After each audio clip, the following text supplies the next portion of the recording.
What's up, YouTube? It's your boy, Mr. Jackson. Let us go. Amazon Games and Smilegate RPG message from the team. Heroes of Arkesia, we can't believe it's already been over a month since Lost Ark launched to Western audiences. Our teams, at both Amazon Games and Smilegate RPG, have been working tirelessly on stability, combating bots, preparing new content, and much more behind the scenes. We appreciate the support and patience we've seen from players around the world, and before diving into our team update, we'd like to thank the millions of heroes who have set foot in Arkesia and joined us for the start of this adventure. Speaking of adventure, or at least of international travel, this week we're joined by Smilegate RPG in our Seattle office, for a fun and productive uniting of forces, while we take a look at the content roadmap, improve operations and tools, and continue collaboration on all things related to the Western release of Lost Ark. We thought this would be the perfect time to also partner on authoring an update to address concerns we've seen within the community, share our approach for releasing new content into Arkesia's western shores, and spoiling a few upcoming surprises. Let's port right into it. A look behind the curtain, progression, Argus, content roadmap, and skins. Launching Lost Ark in the West has been a wonderful, humbling, and great learning experience for us at Amazon Games and Smilegate RPG. Our journey has been filled with late nights, creative problem solving, hopping into Western servers to play together, and now, looking ahead at things to come. As we continue to learn from our players' feedback and dive into data, our goal is to remain transparent, sometimes brutally so, with our players. To set the stage, we'd like to reiterate some thoughts on progression we shared earlier this month. In other regions, players had to stay in Tier 1 and 2 for a considerable duration, as Tier 3 had not yet been released. In the Western release, Lost Ark launched with Tier 1, 2, and 3 content. The intention is that T1 and T2 will be used as a road for players to understand the many systems in Lost Ark, encouraging players to explore the vast world of Arkesia, and learn how intricate mechanics within battles play out. The first two tiers are designed as a mid-game prologue for the wealth of endgame Tier 3 content that Smilegate RPG has developed since their original launch. As Gold River, Lost Ark's game director, recommended, you are progressing at your own speed and enjoying horizontal content such as exploration, collectibles, quests, and more alongside your vertical item level progression. A lot of players are currently progressing through T1 and T2. Some of you are already on T3, ready to vanquish endgame challenges. Our goal has always been for players to progress at whatever pace they see fit. The Western version of Lost Ark launched with content at, and above, item level 1370, such as the Night Fox Yoho and Volgano's Guardians, world bosses, ghost pirate ships, chaos dungeons, and abyssal dungeon hard modes in Punica, partially due to the player feedback we received in our closed alpha and beta tests. With that important context, let's talk about Argus. We've seen player concerns that releasing Argus before a significant portion of the player base had progressed through Tier 3 made Lost Ark feel pay to win. We never wanted players to feel rushed in their quest to hit item level 1370. We considered having Argus available at launch, but viewed the Abyss raid as an important stepping stone, helping bridge the gap to endgame activities that have yet to be released in the Western version of Lost Ark. We're looking at you, Legion raids. Through that lens, we wanted to give Argus a spotlight and a special introduction into Arkesia. We made a mistake releasing the March game update too quickly after launch. Data we analyzed alongside Smilegate RPG from their previous launches projected that a larger portion of players would have reached the level required to challenge Argus. However, we overlooked certain variables, such as players spending more time on horizontal content, and the price of honing materials increasing due to bots and real money transactions. These factors contributed to a scarcity of T3 honing materials. Together, our teams at Amazon Games and Smilegate RPG are continuing to gather data on play patterns in the Western version to better inform our future content roadmap.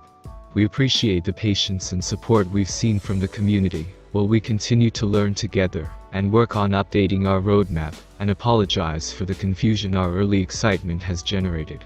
After analyzing data and listening to player feedback across all our community channels, we believe that an update that helps adventurers progress with the content currently in-game is more important than releasing new end-game content.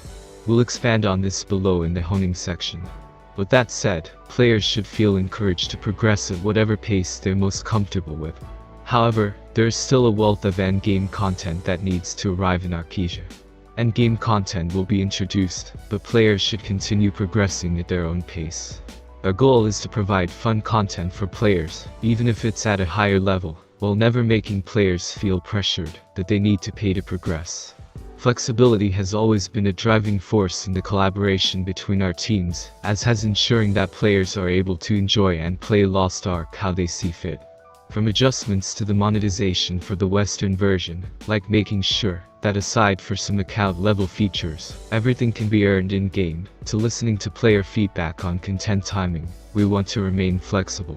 Amazon Games and Smilegate RPG will continue to monitor, but feel that Legion Raids, the definitive Lost Ark raiding experience, should be released after players have acquired enough materials to be confident and ready for the complicated challenges awaiting them. Don't worry, more content is still coming soon. Horizontal content like new classes, islands, and the continent of South Vern will release as planned. We will share a more comprehensive look into our content roadmap for April and May in the near future, after our week of in-studio collaboration has concluded and the plans have been finalized. Now that we've discussed our approach to progression and endgame content, let's move on to cosmetic skins and advanced classes. As we read the forums, watch streams and videos, check in on Discord, and hop in-game, we've seen feedback that players would like skins and advanced classes to be released at an accelerated rate. These two categories of content are entwined, which is one of the reasons that speeding up too much is tricky. Existing skins in the Korean version were released before some classes, requiring art and development time to rig models with skins for newer classes, and the special weapons that accompany them. Still, we are releasing skins at a faster rate than they were originally in Korea, and we will continue listening to player feedback about the tempo of their release. Similarly, classes will be released faster, and our goal is to catch up. As we release new content into the game, we want to add new classes that complement that content. More classes will be available soon, and we'll share specifics in the upcoming roadmap we're working on with Smilegate RPG in studio this week. Economy, bots and honing materials. Another area of player concern we've seen is around honing. We know that for every triumphant yell as a player succeeds a low percentage hone, there are other players frustrated with their attempt failing, leaving them without enough materials to try again. As players focus on their first character, we've seen that there are a lower number of alternate roster characters to help feed main characters, and the economy, with high-level honing materials. A shortage of Tier 3 progression materials, coupled with problems introduced by bots, have made honing materials too expensive and a burden for players. To combat this, we will be supplying more progression materials for players to earn through fun in-game events, injecting more gold into the mid to end game, and continuing our hard stance against bots. Bots have been a problem for us since launch. Even though we banned them as quickly as we could, they kept springing up. Thanks to the mass ban of bots around the timing of the Argus update, and the removal of early game gold that attracted them in the first place, we've seen a steep decline in bot activity and bot-farmed gold that was used to inflate the prices of honing materials. We will continue to take a hard stance against the remaining bots to make them inefficient, while ensuring active players can access gold, to create a better experience for all. Injection of honing materials. In next week's update, we will provide additional Grand Prix honing rewards, introduce a new casual event Guardian Raid to supply players with more honing materials, and kick off the first season of competitive Proving Grounds. Event Guardian Raids. In this event, you can enjoy Guardian Raids in a more casual way. Relax, play, and get honing rewards. Similar to the Grand Prix, you can enter once a day, per roster, and earn event-specific coins, to spend on rewards at a new vendor. This vendor can be found in major cities, alongside the entrance to this new activity. In this event, Scale of Balance is applied to change the character's stats, to match the Guardian's level, and the difficulty is adjusted according to the number of participants in the raid. Players will be able to challenge Helgea, Frost Helgea, Limrus, Arnul, Virtus, Chromanium, Necrasina, Dark Ligoros, Icy Ligoros, Calventus, and Lavanos. This event will last for roughly a month, and players with item level 250 or above will be able to participate.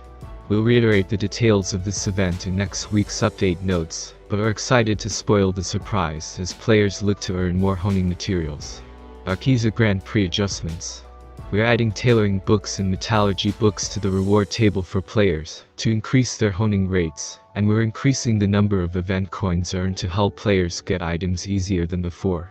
We hope these new rewards will help players as they look to progress to T3 and beyond. PvP rewards. For players eagerly awaiting PvP action, Season 1 of Competitive Proving Grounds will release in next week's update. Players will be able to earn a variety of rewards, including access to weekly honing materials. We'll have a dedicated article announcing more details next week. We will continue to review player feedback and data around honing materials, rates, and price within the in-game economy, but are excited to provide more opportunities for players to gather materials starting this month. Conclusion, complete with gifts. We know there's a lot to unpack above, and even with the context and information, you may have questions, concerns, and feedback. Our teams at Amazon Games and Smilegate RPG will continue to listen to your feedback and work to communicate openly with you. We sincerely appreciate the enthusiasm and support we've received in the first months since launch. Before we wrap up, if there's one thing the report system has taught us, it's that people love gifts. Lost Ark fans around the world are celebrating all the new players now enjoying the game they love. Players in Korea received gifts to commemorate the Western launch of the game, and we wanted everyone to be included. We're so grateful for all of you who have joined us on the start of this adventure, and we're excited about the long future ahead. To help you on this journey with us, enjoy a gift full of fun cosmetics and useful materials. You'll receive this gift the week of March 21, after our weekly update and maintenance. The gift includes new animal skin selection chest, Lokakin pet selection chest, Loco board mount selection chest, Lost Ark United structure, appearance change ticket, Fiends X132, Menelix Tome X5, legendary card pack selection chest X2, Jukabox songs that will be provided when Jukabox content is released in the future. With such an expansive and complex game, there will be nuances and differences between the players in each region, but this is just the start of the adventure. Our teams at Amazon Games and Smilegate RPG will continue to listen to players and analyze the data to find the right time for new in-game content as we try to catch the Western version up to the rest of the world. Thank you again for joining us, along with your continued enthusiasm and support. We'll see you in Arkesia. But I know the one who does know how. Oh wow. It's like I'm learning the game with the maker I already know now. Destiny has